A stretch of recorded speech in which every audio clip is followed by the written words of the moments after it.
Hello everyone. In this video, we will be implementing and writing the codes for the full adder and the parallel adder using VHDL programming. Now, first we'll start with writing the code for the full adder. And as we saw earlier, this is how the logic circuit of the full adder looks like. Now, from the diagram, we can tell that we have three different inputs, which are A, B, and C in. And we have two different outputs, which are S and S out. Now, for the full adder, we're going to write a behavioral modeling code. So we need to extract the expression for C out and S. We can do so by tracing the logic diagram that we have. Let's start with C out. So looking at C out here, we can see that this is how the path is going. So we can say that we have one OR gate, two AND gates, and an XOR. So I'm just going to highlight them first so it would be clear for you what is connected with the C out. So now looking at this, we can read the expression, which is A XORed with B, and then this is ANDed with CN, and then the output is ORed with A and B. So C out is CN ANDed with A XOR B ORed with AB. Now we can also extract the expression for the S. Again, let's trace the wires and we will see that we have two XORs and the expression can be written as A XORed B, and then the output of A XOR B is XORed with Cn. So the expression is simply A XOR B XOR Cn. This is how the S looks like. Now, since we know our inputs, we know our outputs, we know what's the expression for our output C out and S, we can start by writing our code. Now, of course, the first step is to go to the EDA Playground website and start by logging in. I already logged in using my Google account. Use the same account that you created last time for Lab 3. And now we can start.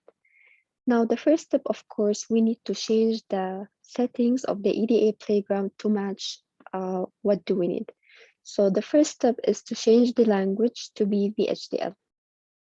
Now, when we change it, you can notice now that the file's extensions changed to .vhd, and this is exactly what we want. Now, also for our top entity, we should define it as test bench. So just write test bench as one word, don't add spaces between them. And for our tools and simulators, we're going to use the first one, which is ALDEC. And finally, we're going to tick on Open EPWave after run. This is important because if you do not tick this, you will not get to the timing diagram at the end. Now, as we saw last time, the EDA Playground page is divided into two parts. The left side is the test bench, and I'll be providing it to you. And the right side is where we write our code. Now, by default, we're going to always find a file called design.vhd. Always make sure that this file is empty. So delete everything inside it and leave it empty. Now, since we want to create a code for the full adder, we'll start by creating a new file, and I'm going to call it full adder. And don't forget to always add the extension for the file name, which is .vhd. So now I'm creating my file. The first step, of course, start by writing a comment with your name to verify your work. Now we can start writing the code. As I explained earlier, we can imagine the code as three parts. So we'll start with writing the first part, which is the libraries. I can tell that from here, I can just copy paste these two, which is a part of our library. And then I can add the last one, which is use work dot all and then a semicolon. So I'm done with the first part, just defining the three libraries that I have. Now I can start by writing my entity, defining my entity and the inputs and output of this entity. So I'll start by writing entity, and then the name of my entity should match the file name. So since I called my file fulladder.phd, my entity should be fulladder is, and then end fulladder and a semicolon. Now between starting and ending the entity, I should define my inputs and outputs. So I know that the keyword to do so is port, and then I'll start by defining my inputs and outputs. If we go back to the logic circuit, it is obvious that my inputs are A, B, C, N, and they are of 1 bit, and my outputs are SC out, and again, they are 1 bit as well. So I can now say that my port consists of A, comma B, comma C, and then I will define them as inputs and equal to 1 bit, so std logic and semicolon. Now I can also define my outputs, which are S out and S. So they will be out and again std logic, semicolon. Now, as we know that VHDL programming is case insensitive, but I will just leave it as B to make it consistent. But if you kept it small letter or capital letter, it doesn't matter at all. So now I'm done with the first part. With the second part, now I can start by describing the behavioral of the full adder. So I'm going to use the behavioral modeling. So I'll start by defining my architecture. I'll call it behave. And then because I'm describing the entity of full adder, so it's going to be of full adder is, then of course I need to begin and I need to end. Now here I will write or describe how the full adder behaves. Now I can look back at my logic circuit and remember that C out behaves as follows: Cn ended with A XOR B or with AB, and S is simply equal to A XOR B XOR Cn. So I can write the same expression using VHDL programming. So now I can define my C out to be Cn ended with A XOR B,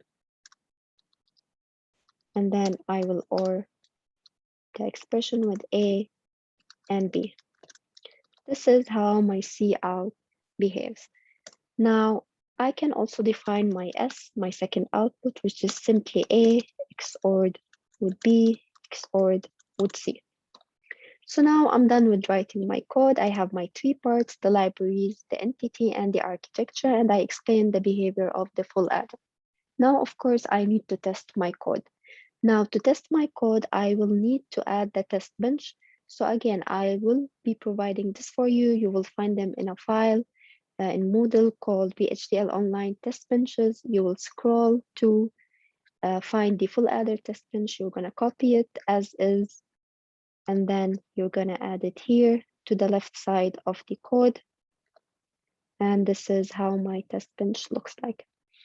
Now, save your code. It's always better to save your code so you can use it later. And after saving, I can run now the code. And I should be getting a timing diagram. Oh, so I got an error here. So let's look. Okay, so here by mistake, I called the C as C. It should be Cn. So let me fix this error. And now I should save it. And I can run it again.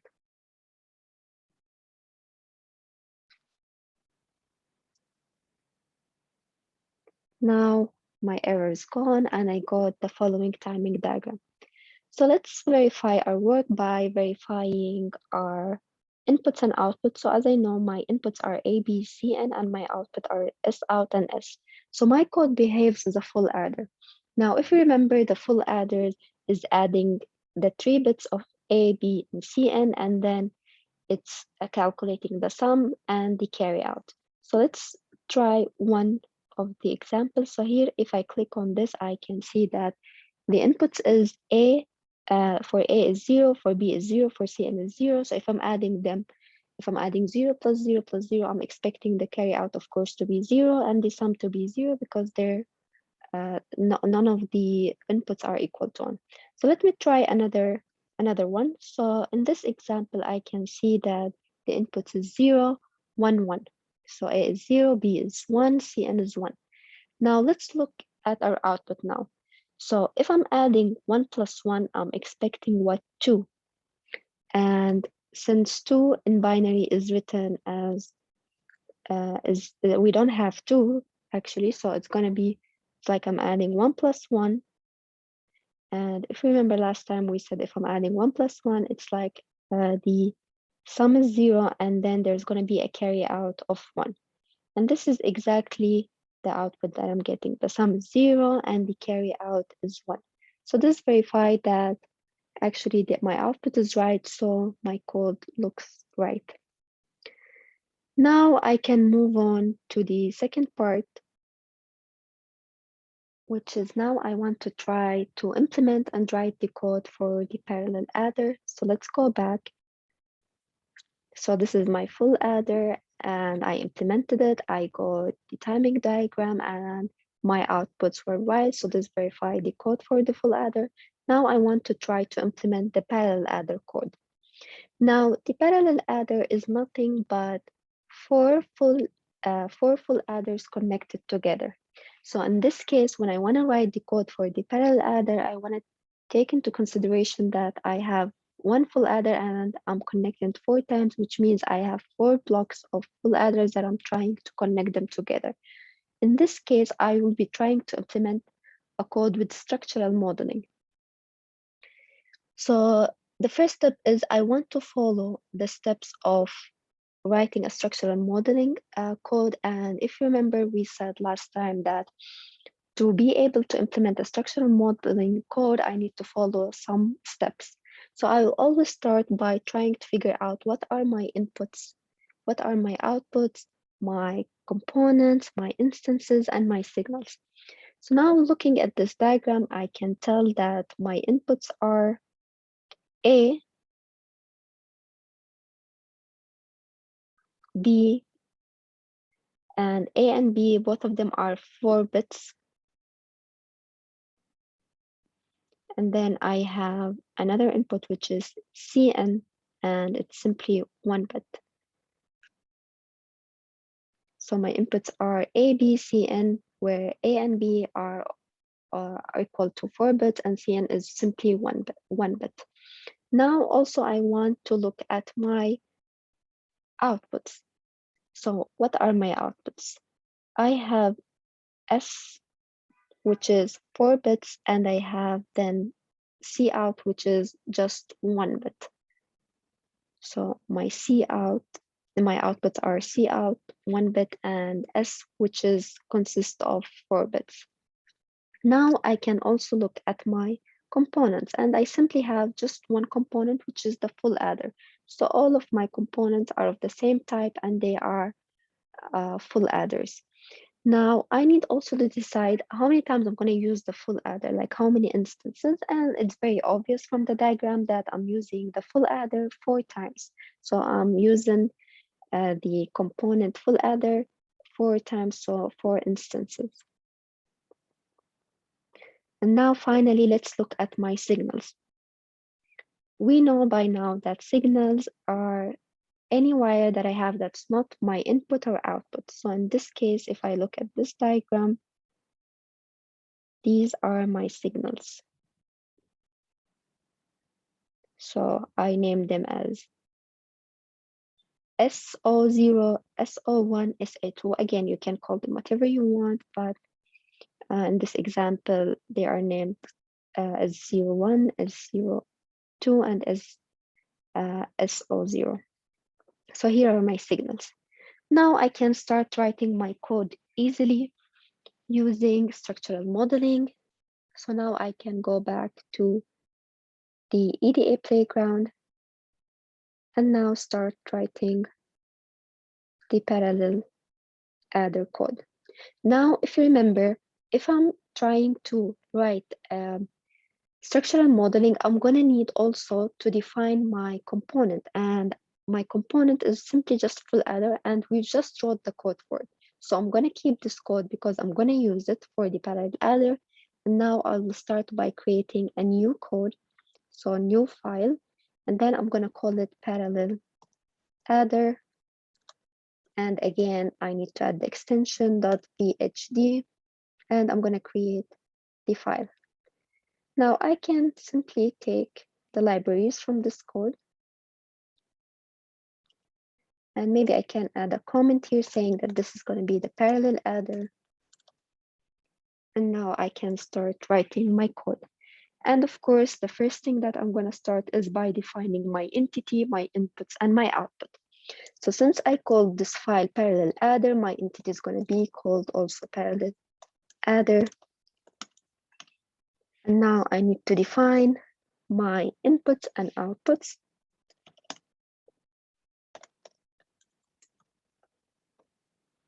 So I'm going to add the keyword port, and then I'll decide what are my inputs and what are my outputs. So let's go back to our circuit and look at our inputs and outputs. So here we have our inputs as A, B, and Cn. But now A and B have 4 bits, where Cn has 1 bit. So I need to define them in this way. So let's see how can I define. We've already defined 1 bit before. So let's see now how can I define an input to be of 4 bits.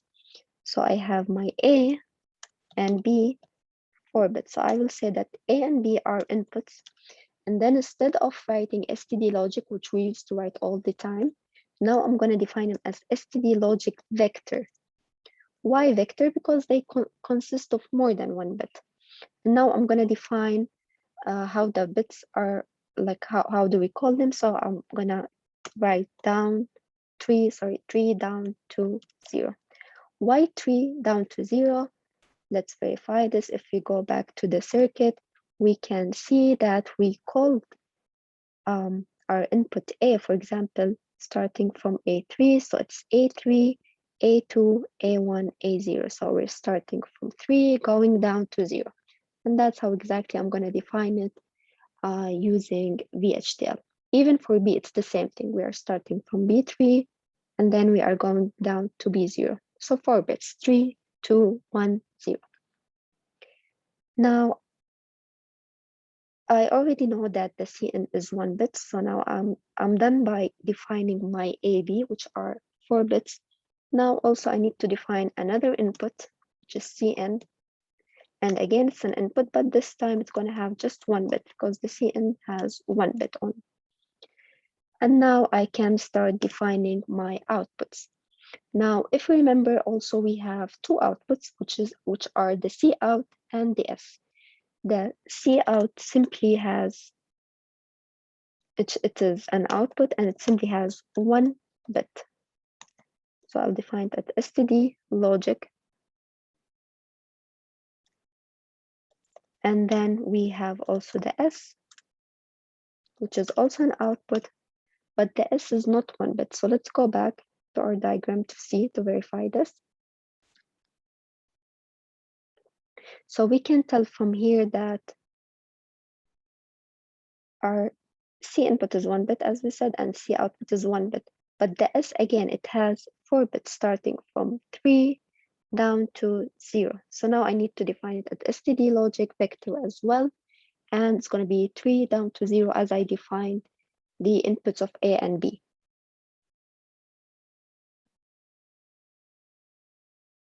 So now again, output is going to be, S is going to be output, and std logic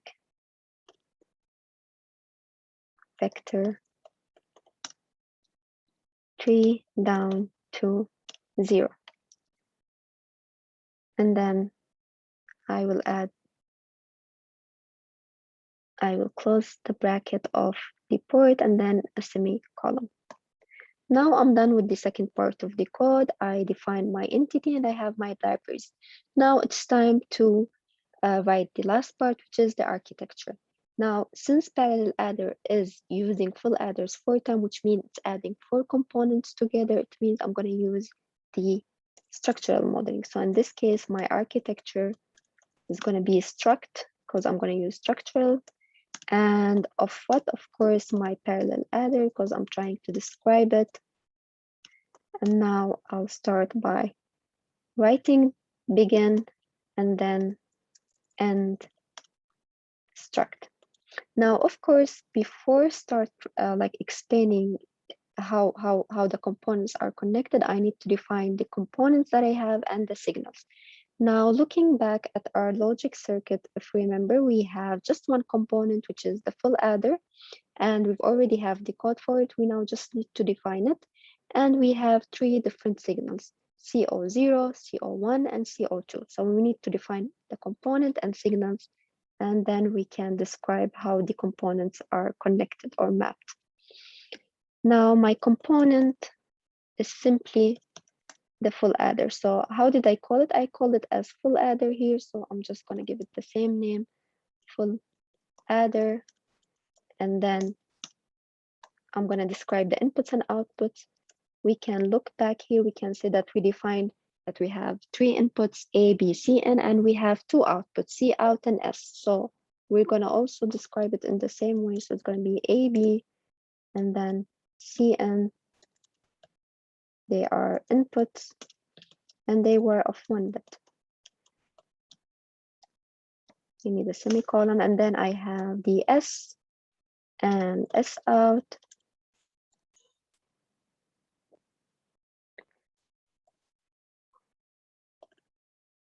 And of course, they are outputs, and they have 1 bit std logic. Now I can define it. Now I need to define my signals. And if you remember, how many signals do we have? We have 3 signals. So I'm just going to write the keyword signal, and I have CO0 and CO1 and CO2. And again, they were of 1 bit. So it's going to be std logic with a semicolon. So now I defined my component, my signals. Now I can describe the different components that I have. So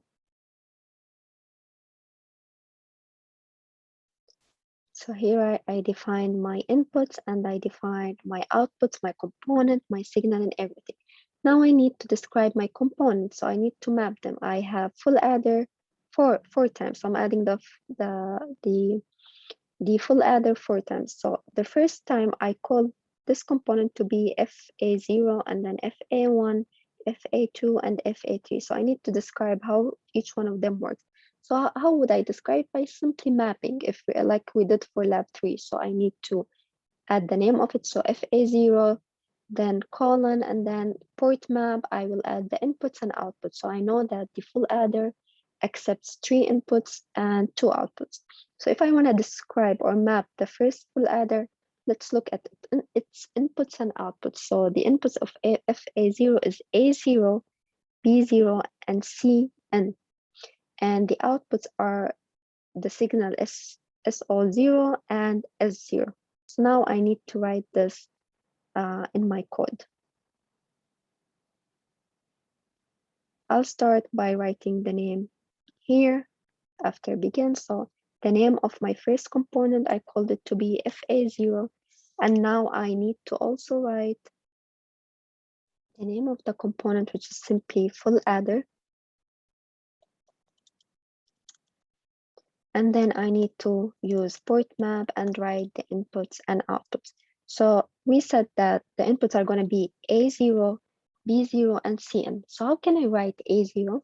If you remember, we defined the A and B to be a vector that have like 4 different bits, starting from 0 to 3, or from 3 down to 0. So now if I want to write A0, I'll simply write A, and then I'll open a bracket 0, which means that now I'm using just one bit, which is A0. And now I need to define also B0, so I'll write it in the same way, and then I need to write Cn. And after that, I will define my outputs. My first output is C out, so I'll just type C, like it's C out, but if we go back to the diagram, so I added A0, B0, Cn, and then I need to add the one that represents the C out, which is simply CO0 and then S0. And I'll be done from the first one. I already defined my inputs now. My output is CO0 and SO0.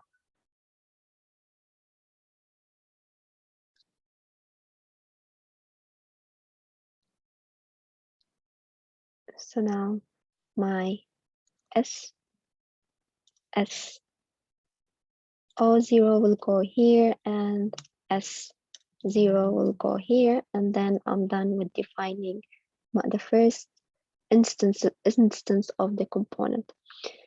Before I moved on, I noticed I did this mistake here. I don't know if you can notice. So I defined my component to be full adder, and I gave it the input and output, but I forgot to end it. So I need also to end component because I'm done defining the component.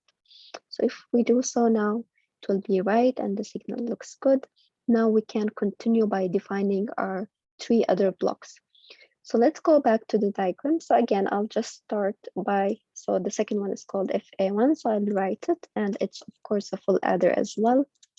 And now I want to describe the port map. So I want to see what's the inputs, the 3 inputs, and what are the 2 outputs. Now, if I go back to the logic circuit diagram, we are done from the first one. So we are done with FA0, we defined it.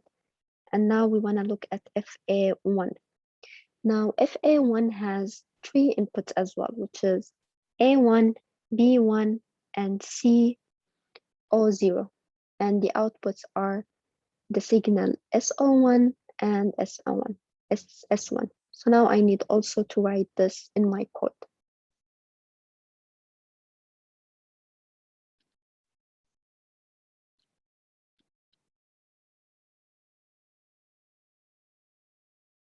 Now, if I go back to my code here, now, how will I define the inputs? Again, it's A1,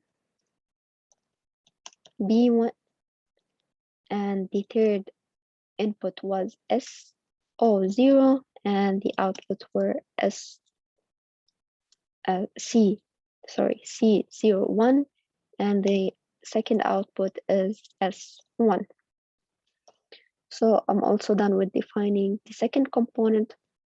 And now I can also start defining the third one, which is called FA2.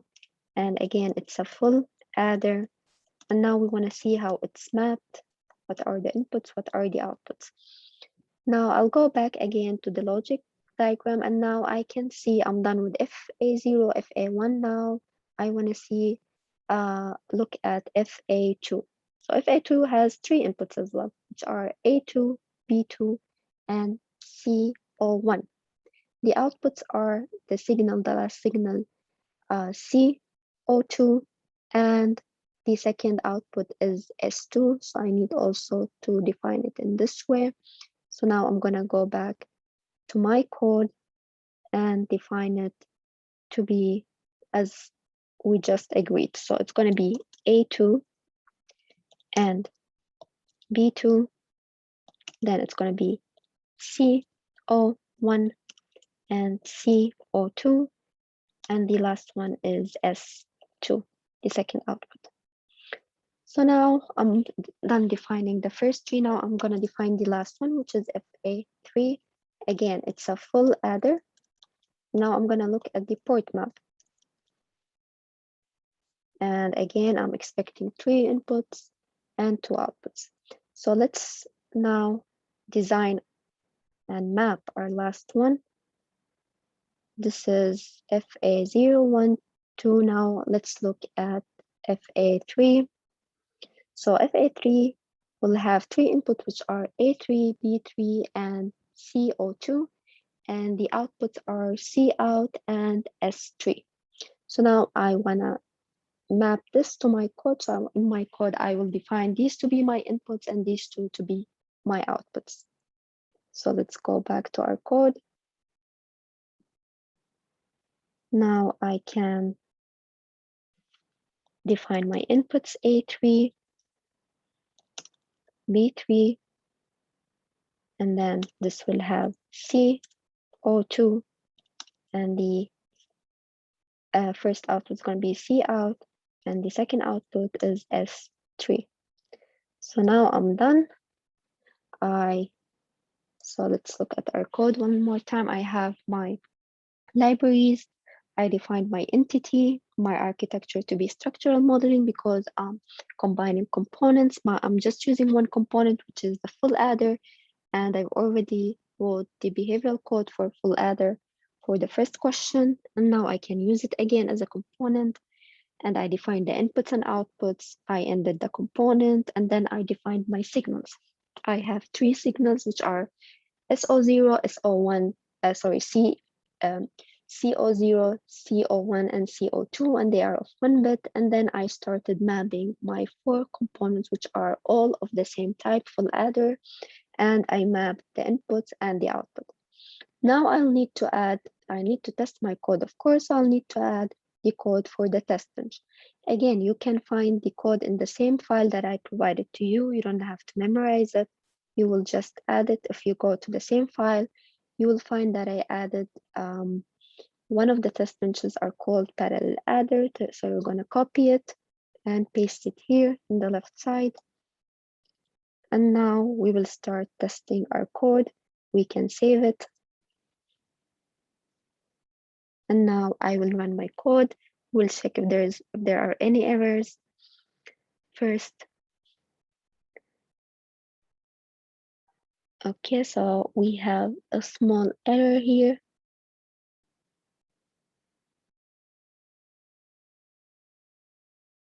I can tell that my error is something about the labels. So maybe I wrote something by mistake. Let me check. Parallel adder is right. Also, I can spot my mistake here. So by mistake, I wrote this to be stuck instead of struct. I can call it stuck, but then this end should also match it. So let me change this to be architecture struct. So I need to add the R. Now I think my code should be fine. Let me save it again. And now I'll try to run my code, verify if there are any errors. So my code now is working.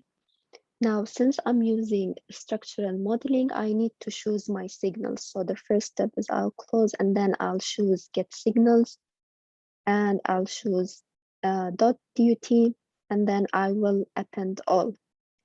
And this is how my output looks like.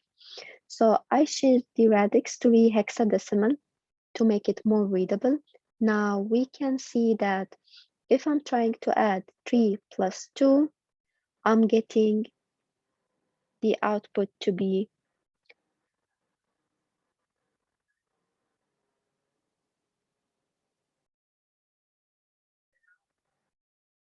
should be 5. And 6 plus 1 should be 7, and 4 plus 8 should give us 12, which in hexacy. Now our output look different, so there might something might be wrong. So let's check our code once again. Now we are getting the output wrong because of something, and actually I did it on purpose just to show you how important is this. Now when I define my component, I defined it to have the full adder, and then I need to declare like what's the input and output of this component based on the same code that I have. So when I wrote it here, like when I copied the inputs and outputs, I said, okay, it has A, B, C, and as an input, which is right, because I declared the full adder to have 3 inputs A, B, C, N. But for my outputs, I know that I have 2 outputs, which are C out and S. But when I wrote it here, I also have 2 outputs, which is C out and S, but I changed the order. So when I define my full adder, I said I have C out and S, but now when I'm defining it as a component, I'm saying that I have S and C out. Now this is true, I still have two outputs, but if I change the order, this will affect the result as well. So that's why pay attention when you are defining your component. The order should match the same order of your code for the full adder. For example, here I have A, B, C, and C out S. So I need to follow the same order. So it should be A, B, C, and then it should be C out and then S. Now, if I run it, let me save it. Now I should get the right output. So let's try it now. So now it makes sense. If I'm adding 3 plus 2, I'm expecting a 5, which is totally right. And which means that my code is working fine now. And if I'm adding, so 3 plus 2, the output is 5. And 6 plus 1, the output is 7, which is absolutely true. And if I'm adding 4 plus 8, it's giving me C. Why C? Because in hexadecimal, C equal to 12. Let me try another color. So my C equal to 12, which is right because I'm trying to add 4 plus 8, which will give me 12, and 12 in hexadecimal is C. And if we also remember, B is 11 and A is 10, because in hexadecimal, we don't have like 10, 11, and 12. So we have them as letters. So this verifies our parallel adder. Now we can also look at, like, change the radix to be binary, because in binary we can see how many bits. So we can see here we have 4 bits. All of them are actually 4 bits, but like if you saw that it has 3, for example, or 2, it means the other 2 are zeros.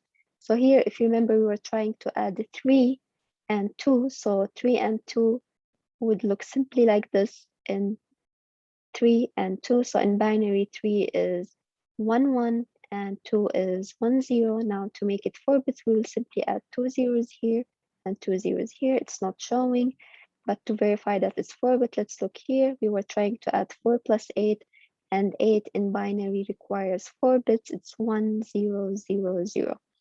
So now our parallel adder is able to add 4 bits number together and given us the output up to 4 bits. So in this example, this means 12, which is our C. So now if I switch it back to hexa, it will make more sense. So this is 8, this is 12, and this is the results that we are getting.